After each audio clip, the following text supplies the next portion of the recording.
समीना पाशा, उम्मीद है आप लोग खैरियत से होंगे। फिर से 3-4 अहम खबरें आपके साथ इस व्लॉग में डिस्कस करूंगी। एक तो अच्छी खबर है कि ज़हूर मशवानी साहब फाइनली, जो कि मिसिंग थे काफ़ी दिनों से, तकरीबन 142 दिन वो लापता रहे हैं, फाइनली वो खैर खैरियत से घर वापस आ गए हैं। तो वो क्यों उठाए गए थे और वो वापस आ गए हैं, तो उसके बाद कौन से मज़ीद लोग हैं जिनको वापस आ जाना चाहिए, इसके ऊपर बात होगी। बात करेंगे जनाब मुराद सईद साहब के ख़तरनाक ट्वीट के हवाले से, क्या उनको खदशात हैं, क्या वो एक्सप्लेन कर रहे हैं इसके बारे में और वार्निंग भी दे रहे हैं, इसके बारे में भी बात करेंगे। और फिर बात करेंगे पेट्रोल के सस्ता होने के हवाले से। पेट्रोलियम मसनूआत की कीमतों में कुछ कमी की गई है, लेकिन क्या आवाम उससे मुतमईन हो पाए हैं या नहीं, और अगर आप ऊँट के मुंह में ज़ीरा दे देंगे तो क्या आप इस तरह से आवाम को राम कर लेंगे। ये तमाम टॉपिक्स जो हैं आज के व्लॉग में हम कवर करेंगे। आपसे रिक्वेस्ट है कि चैनल को अगर अभी तक आपने सब्सक्राइब नहीं किया तो सब्सक्राइब कर लें। सबसे पहले ऐसी खबर की तरफ, जो अच्छी खबर है कि ज़हूर मशवानी साहब वापस आ गए हैं। ज़हूर मशवानी साहब कौन हैं? ज़हूर मशवानी साहब बेसिकली एक यूनिवर्सिटी प्रोफेसर हैं, 4 बच्चों के बाप हैं, और कसूर उनका ये था कि वो अजहर मशवानी के भाई हैं। अजहर मशवानी पाकिस्तान तहरीक इंसाफ के डिजिटल जो मीडिया है उसको रन करते थे, उसके मामला देखते हैं बुनियादी तौर पर। और अजहर मशवानी साहब जो हैं वो इमरान खान साहब के करीब लोगों में से समझा जाते हैं। जब इमरान खान साहब जमान पार्क में मौजूद रहते थे तो अजहर मशवानी साहब वहाँ के जो मामलात हैं उसमें काफ़ी ज़्यादा एक्टिव रहे। तो अजहर मशवानी साहब जो हैं वो बेसिकली उनको पहले उठाया गया था और 2-3 दिन के बाद उन्हें फिर वापस छोड़ दिया गया था। बिल्कुल इसी तरह उन्हें भी लापता किया गया था, लेकिन बहरहाल उनको 2-3 दिन के बाद ही छोड़ दिया गया था और वो घर वापस आ गए थे। उसके बाद जो खबरें आ रही हैं वो ये कि अजहर मशवानी साहब जो हैं वो बैरून मुल्क चले गए थे और तब से अब तक वो बैरून मुल्क ही हैं। और अजहर मशवानी साहब को जब लापता किया गया था, जब उन्हें उठाया गया था, तो उससे कुछ दिन पहले ही उनकी शादी हुई थी और जो उनकी अहलियाँ हैं वो बहुत ज़्यादा परेशान हमें नज़र आईं और बार बार वो आवाज़ उठा रही थी सोशल मीडिया पर भी। बहरहाल अजहर मशवानी साहब का जो मामला था वो थोड़ा जल्दी, अल्लाह का शुक्र है कि सॉर्ट आउट हो गया। अगर मैं बहुत ज़्यादा भूल नहीं रही तो शायद चंद दिन बाद ही, 5-6 दिन में ही मेरा ख्याल है मैक्सिमम, वो वापस आ गए थे। लेकिन उसके बाद फिर वो बैरून मुल्क चले गए। शायद इस बात का उन्हें आइडिया था कि ये जो क्रैकडाउन शुरू हो चुका है पीटीआई पर, ये जल्दी रुकने वाला नहीं है, और उसके बाद वो रूपोश हो गए। उसके अलावा अब खबर ये आई कि उनके घर से फिर ये खबर रिपोर्ट हुई कि उनके जो भाई हैं ज़हूर मशवानी साहब, उनको उठा लिया गया। अब ये बड़ा अनफॉर्चुनेट इंसिडेंट था क्योंकि ज़हूर मशवानी साहब का बहरहाल पीटीआई से ना तो कोई ताल्लुक था, ना वो कोई उसके एक्टिव मेंबर थे, ना उसके कारकुन थे, और ना ही वो किसी किस्म के भी मुकदमे में मुलविस थे या मतलूब थे। तो ये एक बड़ा अनफॉर्चुनेट डिसीजन था जिसका भी था कि एक यूनिवर्सिटी प्रोफेसर, पढ़े लिखे लोगों को आप इस तरीके से माशरे में जलील करें, उनके साथ इस तरह का गैर इंसानी सलूक करें कि उनके बुनियादी हुकूक उनसे छीन लिए जाएं, और वो भी उस वक्त कि जब वो शख्स 4 बच्चों का बाप है, उसके बच्चे उसके लिए परेशान है, उसकी फैमिली उसके लिए परेशान है, लेकिन यहाँ पर कोई सुनवाई नहीं हो रही थी। और उनके साथ भी कमोबेश इसी तरह का मामला रहा कि जिस तरह हमने इमरान भाई के मामले में देखा, इमरान रियाज के मामले में, कि 120 दिन उनको लापता रखा गया, इसी तरह ज़हूर मशवानी की भी जान 122 दिन शिकंजे में अटकी रही। और फिर फाइनली कल रात हमने ये ट्वीट देखा अजहर मशवानी साहब की तरफ से कि उनको रिलीज़ कर दिया गया और वो खैरियत से घर वापस पहुंच गए हैं। अच्छा, ये सारे पीरियड में जब वो गुमशुदा थे, बीच में ये भी खबर मैंने सुनी कि उनकी रिहाई के बदले में अजहर मशवानी साहब की रिहाई जो थी वो भी एक मुतालबा थी कि अजहर मशवानी को हवाले कर दें तो ज़हूर मशवानी को ले जाएं। तो कुछ इस किस्म की भी मैंने खबर इस दौरान देखी थी। और ऐसी ही खबर मैंने सनम जावेद के मामले में भी देखी कि उनकी जो बहन फलक जावेद हैं वो भी बड़ी एक्टिव मेंबर हैं सोशल मीडिया पर भी और अदरवाइज़ भी पीटीआई की। तो सनम जावेद जब से जेल में हैं तो उनके वालिद की तरफ से ये क्लेम भी किया गया कि उनको ये मैसेजेस पहुंचाए गए हैं कि अगर सनम चाहिए तो फिर आपको फलक देनी पड़ेगी, एक बहन दे जाएं और दूसरी बहन ले जाएं। तो ये जो है ना टैक्टिक्स हमें नज़र आ रहे हैं, भाइयों और बहनों के बदले में जो मेन बंदा है वो आपको चाहिए। शहजाद अकबर साहब के भाई मुराद अकबर साहब, उनके साथ भी यही मामला किया गया, उन्हें भी पकड़ने की यही वजह थी, वरना वो तो पॉलिटिक्स में उस तरह कहीं हमें नज़र नहीं आए, और उनको भी इसीलिए पकड़ा गया ताकि शहजाद अकबर को कमज़ोर किया जा सके। तो ये एक हमें कंटिन्यूस पैटर्न इस तरह का नज़र आ रहा है कि जो फैमिली मेम्बर्स हैं उनको तंग किया जा रहा है, और उनके ऊपर क्रैकडाउन से मकसद यही होता है कि जो मेन बंदा है वो फिर ख़ुद को सरेंडर कर दे और हवाले कर दे। नामालूम अफराद के। तो बहरहाल जी, ज़हूर मशवानी साहब फाइनली अल्लाह का शुक्र है घर वापस आ गए हैं, और अब मज़ीद कुछ लोग लापता हैं पीटीआई के, जिनमें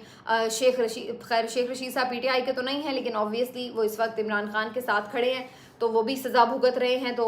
शेख रशीद साहब जो हैं उनको भी कितने ही दिन हो चुके हैं, 18-20 दिन हो चुके हैं उनको पकड़ा हुआ है, लेकिन उनको ना तो किसी अदालत में पेश किया गया है और ना ही उनका कोई अता पता है कि वो हैं कहाँ पर, और वो भी लापता हैं। इसी तरीके से जो फ़ारूक हबीब साहब हैं उनके बारे में भी यही खबर है कि उनको भी गवादर से पकड़ लिया गया और उनको कहीं ले जाया गया है, लेकिन उसके बाद से उनका अभी तक कोई अता पता नहीं है, ना तो किसी कोर्ट में उन्हें पेश किया गया है और ना ही उनके ऊपर किसी किस्म की कोई एफआईआर सामने अभी तक आई है, और फ़ारूक हबीब साहब जो हैं वो भी लापता हैं। इसी तरह से उस्मान डार साहब जो एक बड़ा नाम है पीटीआई का, उनको भी इसी तरह से लापता कर दिया गया है। उनके मामले को भी अब काफ़ी दिन हो चुके हैं, 20-25 दिन हो चुके हैं, और अभी तक भी उनको किसी कोर्ट में भी पेश नहीं किया गया और उनका भी कोई अता पता नहीं है। तो अब अगर कोई ये आके सफाइयाँ दे कि जी ये लोग खुद चले गए या इन लोगों को जो है पता नहीं कोई किसने अगवा कर लिया, कुछ पता नहीं है, तो ये बड़ी अजीब बात है कि क्या इनकी कोई ज़ाती दुश्मनी है सबकी, ये सारी पीटीआई वालों की एक साथ हो गई कि सब यही बेचारे लापता हो रहे हैं। तो ये जो झूठे आके नैरेटिव बनाने की कोशिश की जाती है सोशल मीडिया पर या मीडिया पर कि जैसे ये लोग इन लोगों को मालूम नहीं कि किसी ने पकड़ा है, क्यों पकड़ा है, और ये नहीं कोई मानने के लिए तैयार होता कि ये सब बेसिकली रियासती इंतकाम का ही निशाना बन रहे हैं, और इस वक्त इनके ऊपर ही एक क्रैकडाउन चल रहा है। जो इनकी वो लीडरशिप जो इमरान खान को डिसऑन कर दे, पार्टी को डिसऑन कर दे, उसकी तो बचत हो जाती है, जैसे कि असद उमर हों या बाकी और बहुत सारे लोग हों, लेकिन जो लोग पीटीआई के साथ खड़े रहें, इमरान खान के साथ खड़े रहें, तो फिर उनकी हालत जो है वो बिल्कुल उसी तरह होती है जैसी इस वक्त परवेज़ इलाही की है, जैसी इस वक्त शाह महमूद कुरैशी की है, जैसी इस वक्त सैकड़ों लोग जो इनके इस वक्त जेलों के अंदर बंद हैं, चाहे वो यास्मीन राशिद साहिबा हों, चाहे वो एजाज चौधरी साहब हों, महमूदुर रशीद साहब हों, उमर सरफराज चीमा साहब हों, फिरदौस शमीम नकवी साहब हों, और खैबर पख्तूनख्वा से भी बहुत सारे लोग इसी तरह, कुछ तो बेचारे छूटे हैं 12-12, 15-15 गिरफ्तारियों के बाद, और कुछ जो हैं स्टिल पाबंद सलासल हैं। अली अमीन गंडापुर की बात करें आप, शहरियार आफरीदी की बात करें आप, अली मोहम्मद ख़ान की बात करें, तो ओवरऑल ही हमें एक ये पैटर्न जो है वो नज़र आ रहा है। अब जो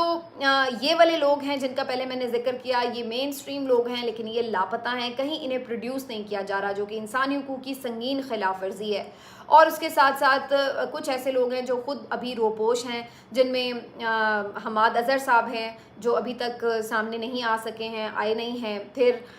मुन्नस इलाही साहब बैरून मुल्क में मौजूद हैं, और फिर मुराद सईद साहब हैं, उनको तो सीवियर किस्म के जान के ख़तरात थे और वो भी अभी तक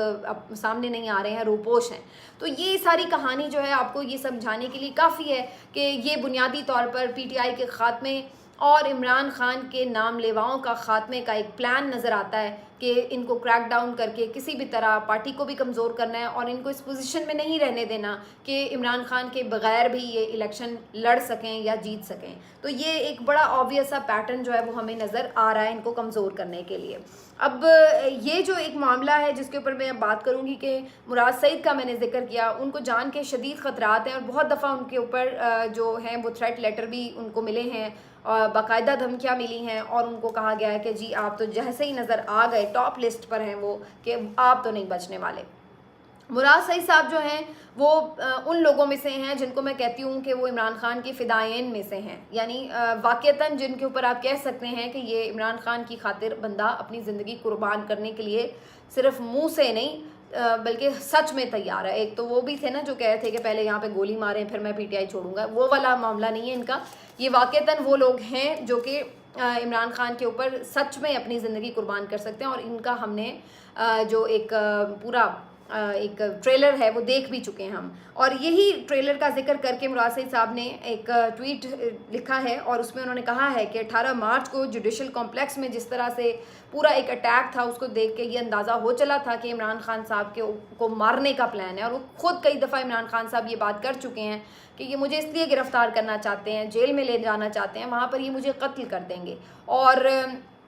अब बहुत सारे लोग, मैंने पिछले व्लॉग में भी आपको तफसील से बताया कि उनके वकला भी और पार्टी लीडर्स भी वो बहुत ज़्यादा इस बात का ख़दशा महसूस कर रहे हैं कि इमरान खान साहब की जान को शदीद ख़तरा है। डयाला में अटक में भी सख्ती थी, लेकिन अडयाला में इंतहा की जा रही है। और इसी बात की पेश नज़र मुराद सईद साहब ने ये ट्वीट किया है। उन्होंने कहा है कि आप मत भूलें, हम वही लोग हैं जिन्होंने बनी गाला की सड़कों पर गर्मो सर्द में बसेरा डाल रखा था और जिनके वजूद 14 और 15 मार्च को उसकी ढाल बने थे। और हम इमरान खान के हुक्म पर सब्र किए बैठे हैं, लेकिन ये सब्र इमरान खान की ज़िंदगी की कीमत पर नहीं किया जाएगा। वो कल भी हमारी रेड लाइन था और इमरान खान आज भी हमारी रेड लाइन है। तो मुराद सईद साहब ये पैगाम दे रहे हैं कि अगर इमरान खान साहब की ज़िंदगी के साथ किसी किस्म का कोई खिलवाड़ करने की कोशिश की गई तो फिर जो इस वक्त एक सब्र का हमने दामन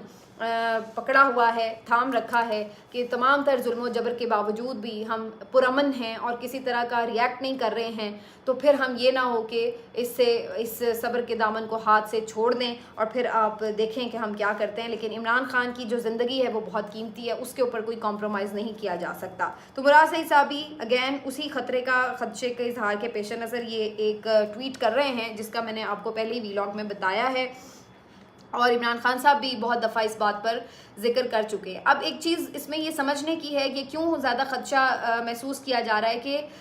बुनियादी तौर पर यह ख्याल था कि शायद इमरान खान को जेल में डाला जाएगा तो वो टूट जाएगा और असाबी तौर पर आप उसको शिकस्त देने में कामयाब हो जाएंगे। लेकिन जब उनको ये अंदाज़ा हो गया कि इतनी सख्त जेल के बावजूद भी इमरान खान पे रत्ती बराबर फ़र्क नहीं पड़ा और उसका अज़्म हिम्मत तो वहीं पर खड़ा है, बल्कि वो तो और चट्टान की तरह नज़र आ रहा है। तो अब वो एक बंद गली में जब दाखिल हुए हैं तो उसके बाद अब खदशा यही कि इससे आगे फिर वो क्या स्टेप ले सकते हैं। मैक्सिमम यही स्टेप था ना कि एक बंदे को आपने पार्टी छुड़वा दी, उसके ऊपर